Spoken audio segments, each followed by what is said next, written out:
Hello, hello, my lovelies. I just finished today season 1 of Stranger Things, and so we're going to talk about it. Without any further ado, grab a snack, grab a drink, and let's jump into it. Roll the intro.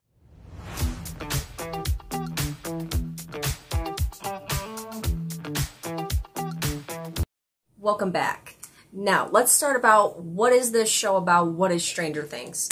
Well, Stranger Things centers around the 1980s in the small town in Indiana called Hawkins.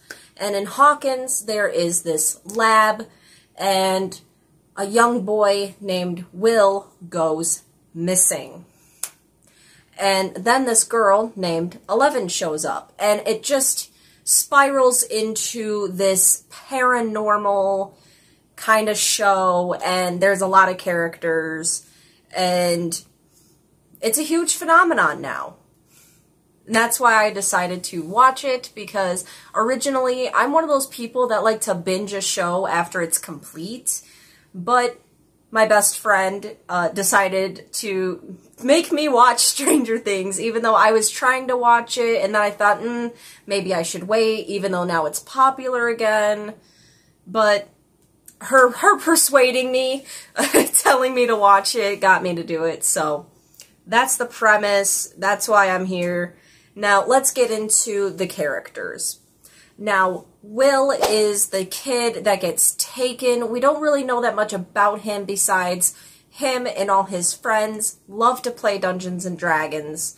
And then he gets taken into what is the Upside Down, and that is a dimension that this lab in their town has opened. Even though no one really knows what this lab is there for, they think it's just like an energy, research center, but that's not the case. So this dimension gets opened up, and a creature drags Will into the Upside Down. We know that everyone in this crew is very intelligent. They're all very smart, nerdy, loser kids, so to speak. Not really much to say about Will because we don't really see him throughout this first season, so I'm going to move on to the rest of his crew. The next person in the lineup, I'm going to just say Will, or Mike. I kept confusing Mike and Will because they do look fairly similar to me, and I kept saying Will when I was referring to Mike and vice versa. But Mike is the pseudo-leader of this crew. He is the dungeon master. He is the one that usually takes charge. And in Mike's family, he has a younger sister who we don't really get to see. He has a mom, he has a dad, and an older sister named Nancy. They're very, kind of like stereotypical family of the time. They're, just like this picturesque kind of family. The parents are really oblivious to the fact that, like, Nancy is sneaking out to see her boyfriend. We have, all this stuff going on with Hawkins and Mike sneaking out with his friends to go and find Will because they believe that Will is alive. Throughout the whole time, they believe that Will is 100% sure alive. And Mike is the one that lets 11, after she escapes this lab, come into his house, and he hides her in his basement. And throughout it, we see Mike is the one that normally is taking charge, and now I'm going to move on to Dustin. Dustin is I believe he is supposed to be like the pseudo-comedic relief of the show. He is a very sweet boy. He is the one that doesn't really like to be in fights. He seems like he's supposed to be like the more timid of the crew, and I liked Dustin. I liked Dustin in this whole season. I liked Dustin. I don't really have much to say about Dustin. We don't really actually see much of his family as well, and that's all we really got with Dustin. Now I'm going to move on to Lucas, and Lucas he and Mike, I believe, were best friends before, and they usually clash heads because they both want to take charge. especially in like these dangerous situations that we find these kids in. And Lucas fights with 11, and this causes Mike to be upset, and then things happen as well with that, and I'll be going into it later. I'm just kind of going over most of the characters here that we see in the show. Now we're going to move on to Steve. And Steve, I don't really like Steve Harrington in this season. I've heard on good word that he gets better, but as for right now, I really did not like Steve. Steve is Nancy's boyfriend. He's your typical, like, popular guy, where Nancy is the popular girl. And, he runs with this group of kids that are just, like, always talking about, like, sex and making sexual jokes at school. And I get it, typical teenagers. The people that Steve runs with, I really don't like either, and I know you're not supposed to like them, but I don't like them, okay? Just clearing that up. Not really much to say about Steve. He's kind of a jerk, he's kind of a dick, but he does kind of turn around towards the end of the season. So not really a lot to say about Steve, except I don't really like him yet.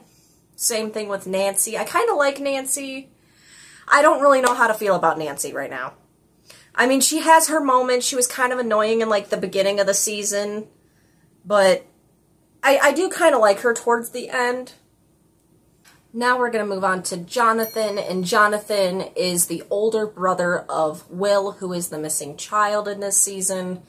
He's very closed off. He's very reserved. He's pretty much ostracized from, like, the high school hierarchy, which includes Nancy and Steve and their friends. A lot of people pick on Jonathan as well as the younger kids. I kind of went in order of, like, who's the younger ones. I didn't exactly go in order, but, like, there's, like, the group of the young kids, the group of the teenagers, and then the adults. So that's how I'm doing it. So Jonathan is very closed off. He's very reserved. He's trying to, you know, keep things together after his brother goes missing. And he actively goes to try to find Will, and he believes that Will is just in the woods somewhere needing help. And he ends up taking pictures that lead to them finding out about the Upside Down and some major evidence about that. I really did like Jonathan. I liked Jonathan. I don't have an issue with Jonathan. Not really. Although him taking pictures of Nancy standing in the woods was a little weird, but I kind of understand how he explained it, but at the same time, bro, why? I get it, you took your camera in the woods to see if you could find evidence of Will, but, like, okay.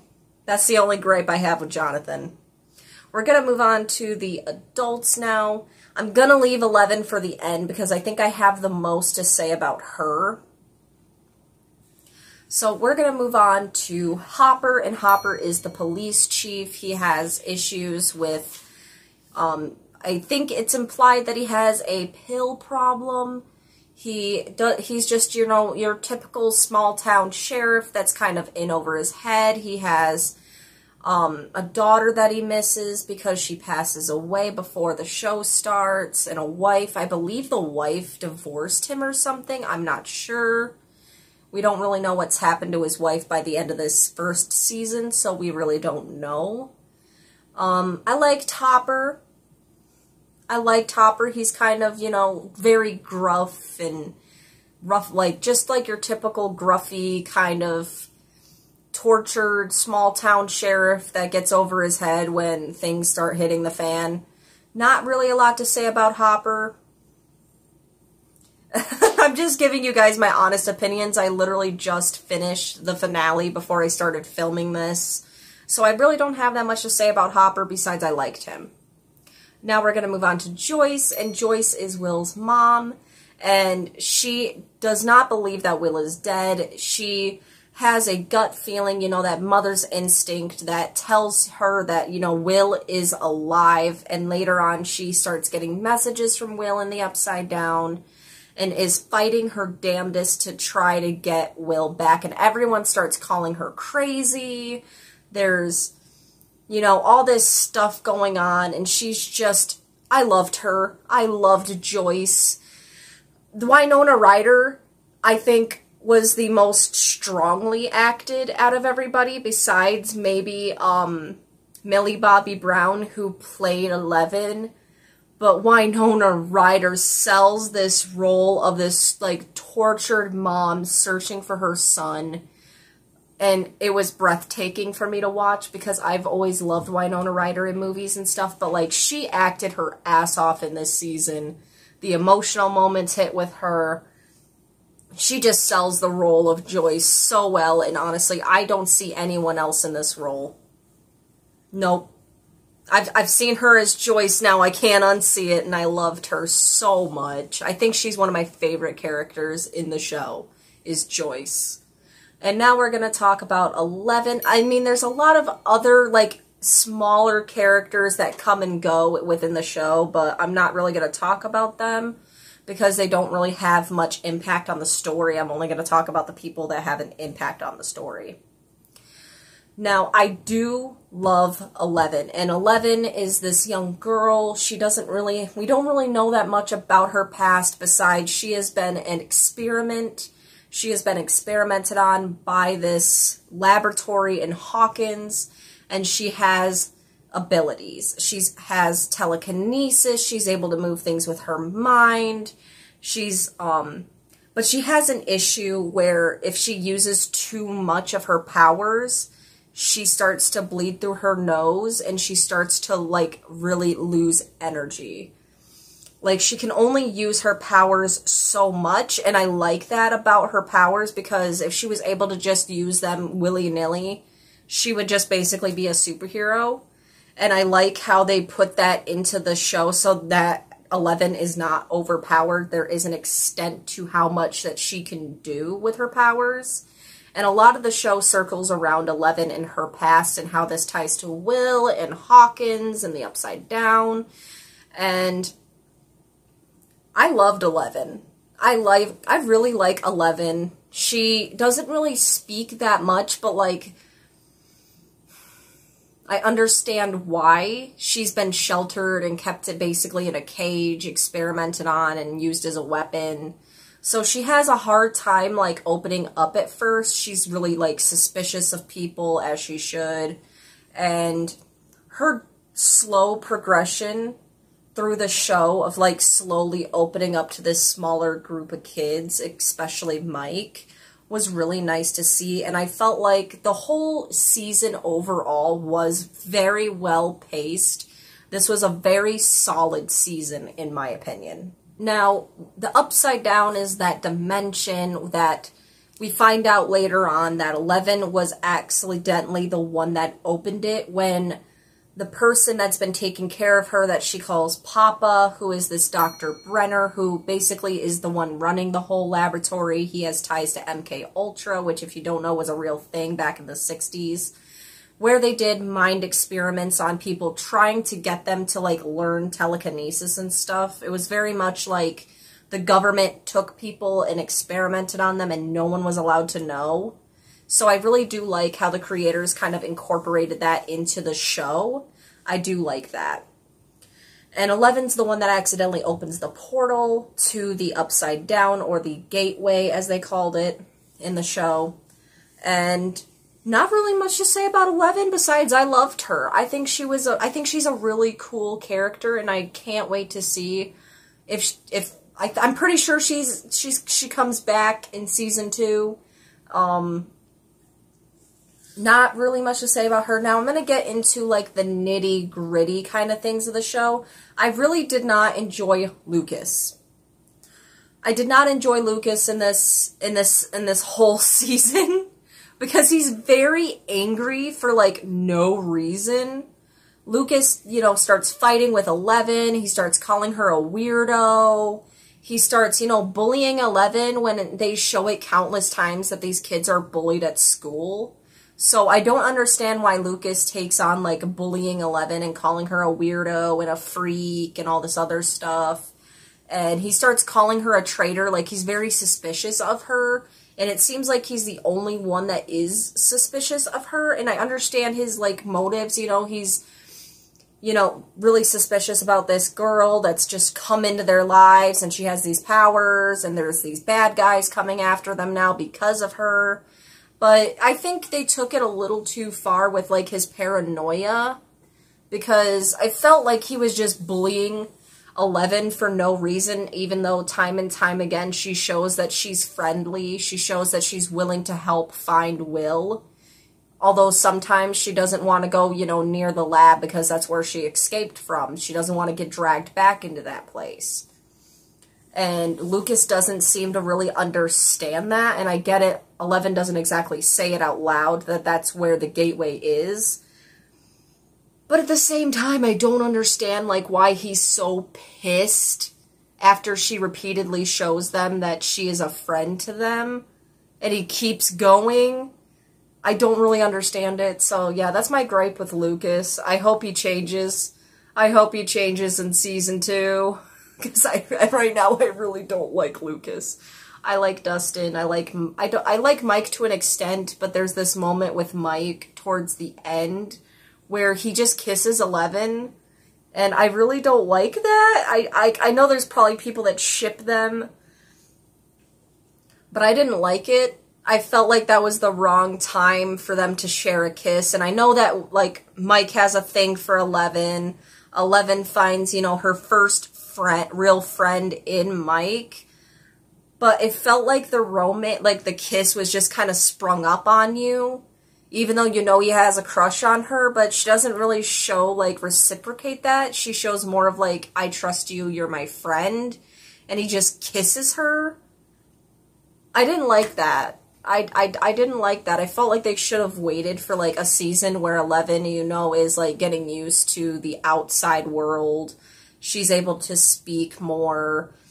She's able to, like, you know, how, like, the world works and stuff outside of the lab, because in this whole season, she's still adjusting to being in the outside world, using her powers to, like, get into a store and steal Eggo waffles, and I feel like they should have waited for that kiss. I'm sorry. I heard that they used a lot of practical effects in this show, and you can really tell because the monsters look so freaking real. And you don't really see practical effects used that much anymore. And I really did appreciate the use of the practical effects when it came to the monsters and stuff like that. The whole 80s vibe, I'm digging. I'm digging the whole 80s vibe of the show. I felt like this season was very well paced. I felt like everything was just very evenly balanced. And the season didn't exactly blow me away, but I'm intrigued enough to keep watching. I'm intrigued enough to know, you know, what happened to Elle. I'm that invested, but I wasn't exactly, like, over the moon, like, this is my shit now. But I enjoy everything that this show is going for. It's very horror-inspired. It's very, like, alien-esque type stuff. There's, like, the MK Ultra aspect, the mind stuff. There's, like, you know, the government is chasing these kids. It kind of reminded me a little bit of, like, E.T. in a way, where they've got Elle on the bike and the people are chasing them, and then, like, the van gets flipped, and that just kind of made me think of E.T. for some reason. I don't know why. I don't know why. I don't know why. But the use of the music in this show is really good. I liked the whole 80s thing that they're going for. And I don't really have that much to say about season 1. I felt like it was very solid, very good. There was moments that were very impactful, like Joyce just breaking down in this one scene really had me, like, tear-jerky. And her just determination to, like, Will is alive. I don't care what you fuckers say. My son's alive. I know he's alive. And I don't give a fuck. I don't give a fuck what you have to say. And I'm here for that. I'm here for Joyce, okay? I'm here for Joyce. I'm here for that. And this was just a solid season. I don't feel like it has that many issues. I can't wait to see what happens. Honestly, I can't. I cannot wait to see what happens with season 2. What am I going to give season 1 on the scale of 1 to 10? I'm probably going to give Stranger Things season 1 an 8. I think I'm going to give it an 8. I feel like it's going to get better from here. This was just a very solid start. I don't really have that much to say about it. I might have more to say about the later seasons. It might get, you know, cooking. But I feel like this was a very strong start for a season. Very solid, very strong. I'm intrigued enough to see what happens next. So we're going to see what happens next. So, and again, these are just my opinions. These are the opinions of someone, you know, randomly on the internet. I'm not the have-all, be-all of opinions. So if you have any differing opinions about season 1, let me know in the comments below. We can talk about it. So that's what I'm giving it. If you guys liked this video, please hit the like button. Maybe hit the subscribe button for shits and gigs. We're trying to get to 2,000 subscribers by the end of the summer, and I am under 10 people away from that goal. So if you could help me reach that goal, I would be very appreciated. I don't just talk about TV shows. I also talk about books, movies, TV shows, anime, anything that I find interesting. I talk about it on the channel. That's why the name's The Random Show. It's random for a reason. So, if you have a favorite season of Stranger Things, let me know in the comments below. Who is your favorite character? I think that's going to be the video question, is going to be, who's your favorite character in Stranger Things and why? Or at least this season, because I know a lot of people are probably going to say Eddie Munson, and I'm not to season 4 yet. And no spoilers, please, in the comments. Thank you. I probably should have put that at the beginning of the video, because I know probably someone's going to start spoiling things for me. Here we go. Anyways, I love you all so much. I hope you have the best day. Bye.